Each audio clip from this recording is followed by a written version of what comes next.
હા મુકેશભાઈ અંબાણી સાહેબ ધૂમધામથી છોકરાના લગ્ન થઈ ગયા. હા વટ પડી ગયો સાહેબ.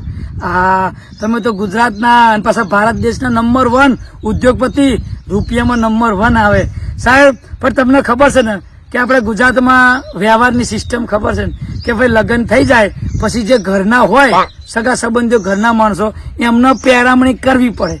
એક સાડી અને જોડ કપડા આલવા પડે, તમને ખબર છે. અને અમે ગુજરાતી તમારા ઘરના કહેવાય.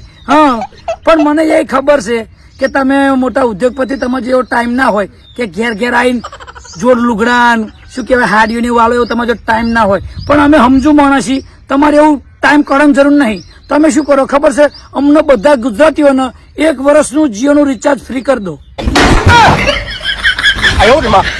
એ પહેરામણી થઈ જાય કહેવાય. હા અમે મન મોટું રાખીને લઈ લઈશું. હા બસ 1 વર્ષનું 6 મહિનાનું કરી દો ફ્રીમાં. અને તમારે ત્યાં આવું જ નહીં પડે. તમારે ત્યાં ઓફિસથી કહી દો, ફોન કરી 2 ખીચો દબાઈ દે ટ્યુબ કોમ્પ્યુટરની, એટલે બધા ગુજરાતીઓનું ફ્રી. અને પછી જો અમે તમારા છોકરાનું લગ્ન ફર્સ્ટ યુટ્યુબમાં જોજો જ કરીશું વિડીયોમાં. મજા આવશે. બસ આભાર તમારો મુકેશભાઈ, જો આટલી પહેરામણી થઈ જાય તો.